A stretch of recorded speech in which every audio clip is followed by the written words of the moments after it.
오늘 봉독회를 말씀 가지고요. 내일 하나님의 역사를 제대로 보는 눈을 가졌는가라는 제목으로 이런 것좀 말씀을 나누겠습니다. 오늘 본문은 여러분 내일 묵상하실 본문의 일부입니다. 토요일 본문인데요. 여러분과 좀 먼저 나누고 싶어서 함께 오늘 본문을 가져왔는데요.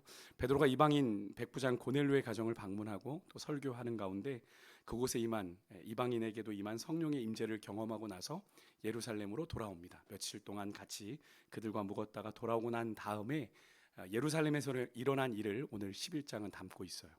18절까지가 전부 내일 묵상하실 내용인데 3절까지만 읽었던 건 이게 가장 중요한 포인트이기 때문에 그렇습니다. 오늘 이야기를 보면 1절에서 예루살렘의 사도들과 형제들이 이방인들도 하나님의 말씀을 받았다함을 듣습니다. 그죠? 이방인들도 하나님의 말씀을 받았다. 이 소식은 그들에게 여러분 기쁘고 감사한 소식이었을까요? 아니면 불쾌하고 불편한 소식이었을까요? 2절에 보니까 그들이 베드로에게 보인 반응만 놓고 본다면 그들에게 그 소식은 아주 불쾌하다 못해 불편한 소식이었던 것 같습니다. 그들이 어떤 반응을 보입니까? 베드로가 예루살렘에 올라갔을 때 누가 할례자들이 베드로를 비난했다라고 되어 있습니다. 비난의 이유는요, 할례를 받은 베드로가 무할례자인 이방인의 집에 들어가서 그들과 함께 먹었다라는 거죠. 그들이 말한 이유를 놓고만 본다면 그저 베드로가 유대교의 금기를 깨고 이방인, 부정하다는 속되다는 이방인과 함께 식사를 함으로 부정을 저지른 것만 비난하고 그들이 하나님의 말씀을 받은 것에는 일면 동의하는 것처럼 보입니다. 그죠? 그것은 별로 문제 삼지 않는 것처럼 보입니다만 이 본문을 잘 보면 그렇지 않습니다. 사실 그들에게는 그들이 하나님과 맺은 언약의 대상에서 예외인 이방인들이 하나님의 말씀을 받았다는 건 나중 문제이지 문제가 아닌 건 아니에요. 그들의 논리는 이겁니다. 할례자인 베드로가 무할례자인 이방인의 집에 들어가 함께 먹은 일만 없었다면, 그죠? 먹는 일이 없었다면 그들이 하나님의 말씀을 들을 기회도 생기지 않았을 것이고 그들이 하나님의 말씀을 받을 일도 없었을 것인데, 그러니까 이들은 가장 원초적인 이유, 왜 네가 할례자인 네가 왜 무할례자인 이방인의 집에 가서 그들과 함께 먹었냐, 그것이 원초적인 이유니까 그것을 가졌다는 이유로 지금 베드로를 비난하고 있는 건데요. 근데 정말 여러분 그것이 이방인도 하나님의 말씀을 받았다는 그 소식, 이것이 그들에게 그렇게 불쾌하고 불편하게 여길 소식인가 하는 질문을 좀 던져보게 됩니다. 그렇지 않다는 걸 우리는 예수님께서 이미 약속하신 두 번의 약속에서 확인할 수 있게 되죠. 이미 예수님께서 그걸 말씀하셨어요. 그런 일들을. 첫 번째는 우리가 잘 아는 마태복음 28장 19절에서 20절의 말씀, 우리가 잘 알지만 우리 함께 화면을 보고 좀 읽어봅니다. 같이 읽습니다. 시작. 그러므로 너희는 가서 모든 민족을 제자로 삼아 아버지와 아들과 성령의 이름으로 세례를 베풀고 내가 너희에게 분부한 모든 것을 가르쳐 지키게 하라. 볼지어다 내가 세상 끝날까지 너희와 항상 함께 있으리라 하시니라. 아멘. 이 말씀은 여러분 잘 아시는 것처럼 마태복음의 버전에선 예수님께서 승천하시면서 마지막 이 땅에서 제자들에게 남기신 지상 최대의 명령, 그래서 지상 대위임 명령 이렇게 표현도 하긴 하는데 마지막으로 남기신 사명이죠. 그러니까 복음을 전하고 예수 그리스도의 복음에 증인돼야 될 제자들이 제자를 삼아야 되는 대상이 예수님이 어디로 정하고 계십니까? 이 이야기 속에서 유대인만입니까? 아니죠. 모든 민족입니다. 모든 유대인만이 아니에요. 유대인에게만 복음을 전하고 유대인만 제자를 삼으라고 말씀하신 게 아니라 이미 예수님은 모든 민족이라는 표현을 통해서 예수님으로 임한 이 땅의 하나님의 나라의 범위를 이미 유대를 넘어가셔서 모든 민족으로 하나님의 나라를 확장시켜 나가고 있는 걸 우리가 볼 수 있는 거죠. 그러니까 당시 예루살렘의 사도들과 형제들은 그런데 그것을 알면서도 그들이 가지고 있는 민족적인 전통, 관습, 그죠? 유대인들, 언약 백성, 선민이라고 하는 그것으로 예수님이 정하신 그 복음의 지경을 어떻게 하는 겁니까? 모든 민족이 아니라 스스로 제한하는 거죠. 그래서 자신의 동족, 정결한 유대인들에게만 한정시켜 버렸던 겁니다. 예수님의 뜻과는 전혀 다른 말씀의 적용을 하고 있는 거죠. 그것뿐입니까? 사도행전 1장 8절에서도 예수님께서 제자들에게 마지막으로 하신 말씀이에요. 이건 사도행전 버전으로 마지막 말씀입니다. 예수님께서 이 말씀을 하시고 승천을 하시니까 여기서 유추해 볼 수 있는 건 조금 전 우리가 살펴봤던 마태복음 28장 19절 20절의 말씀과 사도행전 1장 8절의 말씀은 예수님께서 승천을 앞두시고 비슷한 즈음에 하신 이야기다라는 걸 우리가 고려해 볼 때 제자들을 향한 이 하나님 예수님의 뜻이 더 분명해지는 거죠. 거듭 반복되고 있으니까. 사도행전 1장 8절의 말씀이 뭡니까? 잘 알지만 한번 읽어봅니다. 시작. 오직 성령이 너희에게 임하시면 너희가 권능을 받고 예루살렘과 온 유대와 사마리아와 땅끝까지 이르러 내 증인이 되리라. 아멘 하시니라. 네, 이렇게 말씀을. 절대로 예수님은 성령이 임하면 너희가 권능을 받고 예루살렘과 온 유대까지만이라고 말씀하지 않으시고, 그죠? 예, 어떻게 보면 약간 애매한 중립지대인 사마리아, 그죠? 예, 그래도 유대인의 피가 좀 섞여 있는 사마리아와 땅 끝까지 이르러 예수님의 증인이 될 것이라고 이미 예수님께서 복음의 전파 범위를 땅 끝까지 설정해 놓고 계시다라는 겁니다. 그런데 제자들 스스로가, 그죠? 그 복음의 증인돼야 될 제자들 스스로가 성령의 권능을 어디까지로? 예루살렘과 온 유대로 지금 제한하고 있는 것인데요. 이것만이 아니죠. 실제로 사도행전 2장에 예수님께서는 실습도, 체험도 시켜주셨어요. 예수님이 말씀하신 대로, 약속하신 대로 오순절날 성령이 임합니다. 그죠? 근데 어떤 역사가 일어나냐면 2장 5절에 보면 그때의 경건한 유대인들이 천하 각국으로부터 와서 예루살렘에 머물러 있었다라고 얘기를 합니다. 천하 각국에서 사람들이 모여들었어요. 물론 유대인이라는 좀 약간 민족적인 한계가 있습니다만 오순절 성령 강림의 사건으로 근데 2장 8절 이하에 보면 그들만이 아닙니다. 그들에게 임한 방언의 은사를 통해서 천하 각국에서 온 유대인뿐만이 아니라 각 지역의 출신의 사람들이, 심지어 로마 지역에서 온 나그네란 표현도 나오는데 사람들도 그들 각자 지역의 언어로 하나님의 큰일 말함을 들었다라는 기록이 사도행전에 나옵니다. 그러니까 이 오순절 성령 강림이 일어났던 실제적인 이 성령의 역사는 하나님의 임재의 역사가 예루살렘과 온 유대에만 국한되는 일이 아니라는 것을 단적으로 보여주고 있는 사건이죠. 왜냐하면 거기에 각 지역에서 모인 자들로 그들의 언어로 이 하나님의 일을 듣게 하신 것이, 이렇게 이방인도 하나님의 말씀을 받은 사건은 사실은 예수님의 말씀만 놓고 본다면 온 교회가 기뻐하고 감사해야 하는 하나님의 약속이 성취된 그런 아주 의미 있는 사건인데, 그런데도 오늘 본문에 등장하는 이 할례자들은 베드로가 무할례자의 집에 들어가 함께 먹은 일과 그로 인해서 이방인들도 하나님의 말씀을 받게 된 사실을 비난합니다. 이들의 비난이 더욱 가슴 아픈 건 이 할례자들이 그냥 초대교회의 방해자들, 회방꾼들이 아니라 초대교회에서 나름 종교적인 열심을 가지고 있는 열성파 초대교회 성도들이었다라는 겁니다. 그런 그들이 베드로를 강하게 비난하고 나선 거죠. 근데 그런 그들의 비난이 여러분 과연 옳은 일입니까? 앞에서도 살펴봤지만 절대로 아니죠. 그런데 왜 이들이 이런 반응을 보이게 된 것일까요? 앞에서도 말씀을 드렸지만 그들이 가지고 있는 잘못된 선민의식, 우리만 택함을 받았다라고 하는 그 선민의식에 기초한 이스라엘 안에 잘못된 그 민족적인 관습, 전통 때문이죠. 부정한 것들과 함께하면 안 된다. 근데 이미 그 율법의 핵심이 그것이 아니라 그 율법의 본질과 핵심은 예수님께서 뭐라고 가르쳐 주셨죠? 하나님을 사랑하는 것, 이웃을 사랑하는 것이라고 이미 가르쳐 주셨어요. 이미 예수님으로 정리가 됐습니다. 율법의 정신은 하나님을 힘을 다하고 뜻을 다하고 목숨을 다해 사랑하는 것, 이웃을 내 몸같이 사랑하는 거다. 더 이상 그런 율법의 관습과 전통에 너희들이 매여 있을 이유가 없다라고 말씀해 주셨는데도 그들이 여전히 가지고 있는 종교적인 선입견과 편견으로 인해서 하나님의 뜻을 거스르고 왜곡하며 오히려 하나님의 뜻에 순종하고 있는 베드로를 비난하고 있는 좀 어이없는 장면이 오늘 일어나게 된 겁니다. 물론 오늘 우리가 이 본문을 다 읽지는 않았지만 이어지는 본문에 보면 이러한 그들의 비난을 베드로가 감정적으로 받지는 않습니다. 베드로가 되게 자초지종을 자세하게 설명해요. 아주 유연하게, 아주 편안하게 설명을 합니다. 내가 어떻게 고넬료의 집에 가게 됐는지, 그곳에서 어떤 일이 일어났는지를 이야기합니다. 그러니까 쓸데없는 감정 싸움을 하지 아니하고 베드로가 자신에게 일어났던 일을 아주 자세히 설명함으로 그들의 이해를 구하면서도 17절에 한 가지 중요한 이야기를 베드로가 소신 발언을 합니다. 베드로가 자신의 그런 믿음의 소신을 밝히는데 이 구절을 같이 한번 읽어볼게요. 같이 읽습니다. 시작. 그런즉 하나님이 우리가 주 예수 그리스도를 믿을 때에 주신 것과 같은 선물을 그들에게도 주셨으니 내가 누구이기에 하나님을 능히 막겠느냐 하더라.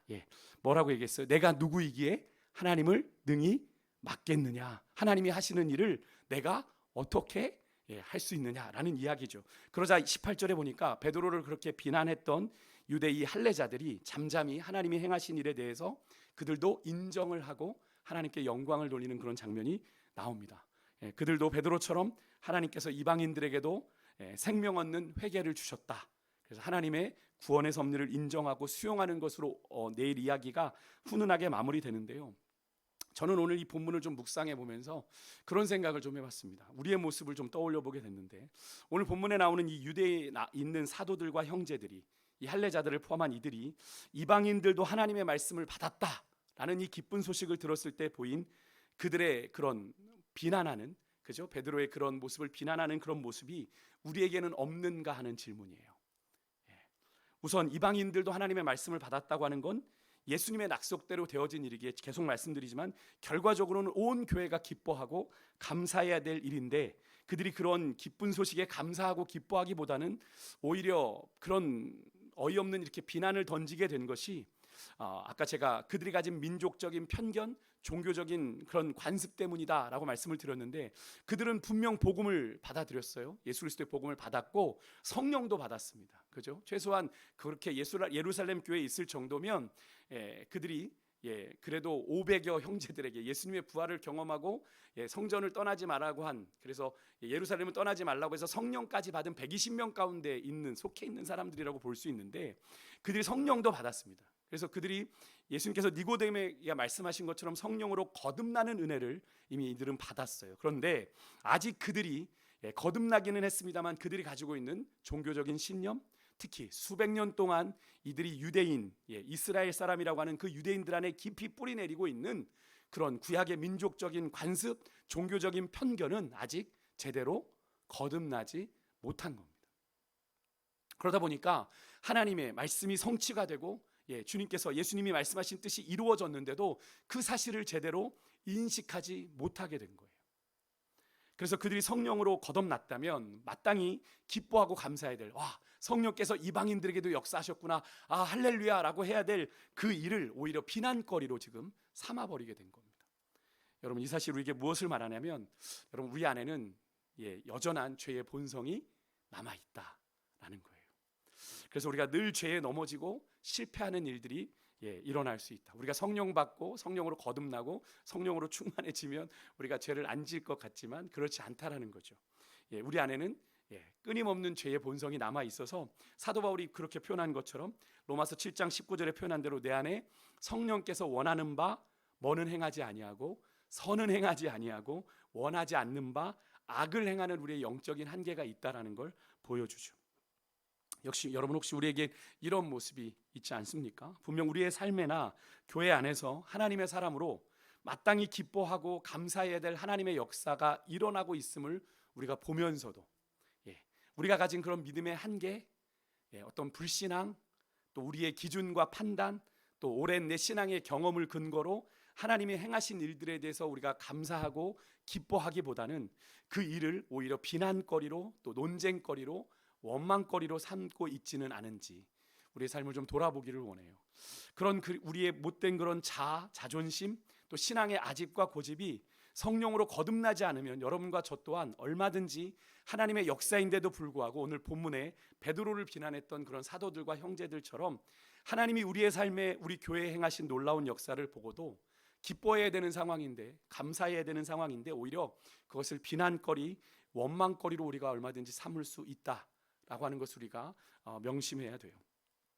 그래서 여러분, 우리가 한 가지 여기서 조금 더 고민해 볼 건, 그러면 우리가 우리 안에 하나님이 행하신 일들에 대해서 우리가 믿음으로 감사하고 기뻐해야 되는데 그 일을 그렇게 하나님이 행하신 일들로 바라보지 못하게 하는, 우리에게 그것을 부정하게 하고 또 왜곡하게 하는 우리 안에 그런 영적인 장애물이 어떤 것이 있는가를 좀 돌아보기를 원하는데요.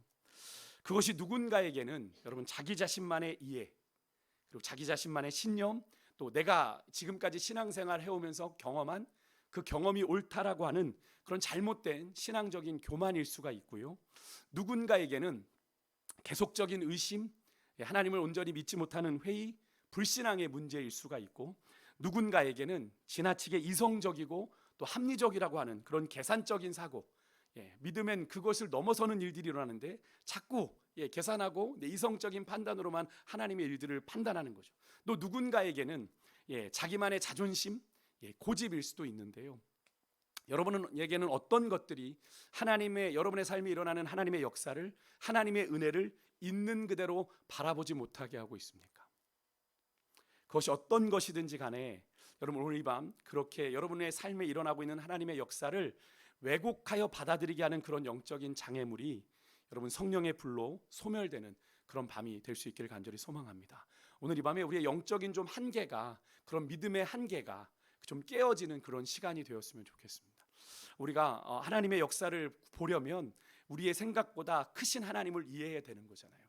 우리가 자꾸 우리의 경험 안에서, 우리가 오래 신앙생활 하다 보면 자꾸 하나님을 우리의 시선 안에, 우리의 인식 안에, 우리의 이해 안에, 우리의 계산 안에, 또 내 경험 안에 가두려고 하는 그런 실수를 하게 되는데요. 그것은 하나님을 온전히 경험하지 못하게 한다라는 겁니다. 여러분, 하나님이 우리의 삶과 우리의 가정에, 우리 교회에 행하시는 그 놀라운 역사들을 정말 좀 있는 그대로 믿음으로 바라볼 수 있는 그런 믿음의 청결함이, 또 순전함이 오늘 이 밤에 우리 안에 있게 해달라고 간절하게 주의 은혜를 구하는 그런 밤이 되었으면 좋겠습니다. 히브리서 12장 29절에 보면 우리 하나님은 소멸하는 불이라고 말씀하셨어요. 또 이사야 4장 4절에 보면 주께서 심판하는 영과 소멸하는 영으로 시온의 딸들의 더러움을 씻기시고 예루살렘의 피를 그 중에서 청결하실 때가 되었다라고 이야기를 하는데, 오늘 이 밤이 여러분 그런 때가 되기를 소망합니다. 하나님의 심판하시는 영, 소멸하시는 영이 우리의 더러움을 씻기고 또 우리를 청결하게 하시는 그런 밤 되기를 소망해요. 그렇게 간절히 주의 소멸하는 영으로, 소멸하시는 성령의 불로 내 안에 더러운 것들이, 우리의 믿음의 한계가, 우리의 경험의 한계가, 나의 고집스러운 자아가 소멸되게 하시고 우리의 마음이 청결하여져서 오늘 이 밤 그 살아계신 주님을 바라볼 수 있는 그런 밤이 되도록 우리가 기도하며 나아가기를 원하는데요. 그래서 정말로 우리가 우리 안에 주님이 행하시는 일들에 대해서 내가 가감없이 정말로 믿음으로 온전히 반응하는 은혜를 오늘 이 밤에 우리가 달라고 간구하며 나아가는 오늘 이 밤이 될 수 있기를 간절히 소망합니다. 우리가 주님은 우리의 생각보다 훨씬 크신 하나님이에요. 여러분, 우리가 지금 이제 5월 26일 이제 내일 모레 일들을 준비하고 있는데 참 많은 일들이 우리 주변에서 일어납니다. 그리고 저에게도 여러 가지 일들이 일어나면서 제 마음을 참 많이 번민케 하는 일들이 일어나요. 그것이 무엇입니까?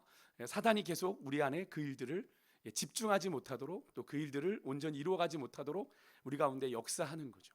여러분, 하나님은 그 가운데서도 일하고 계시는 줄 믿습니다. 우리가 바라보는 현실은 자꾸 우리를 궁지로 몰아가는 것 같고, 우리로 부담스럽게 만드는 것 같고, 우리로 안 되게 만드는 것 같은 상황들이 자꾸 펼쳐집니다.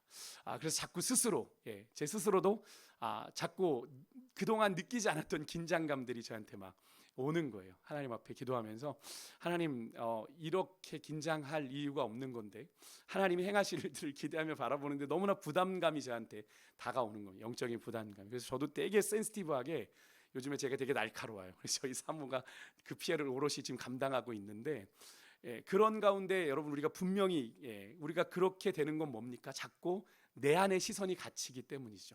내 한계를 바라보고, 내 부족함만 바라보고, 내 연약함만 바라보니까 자꾸 예민해지고 민감해지는 거잖아요.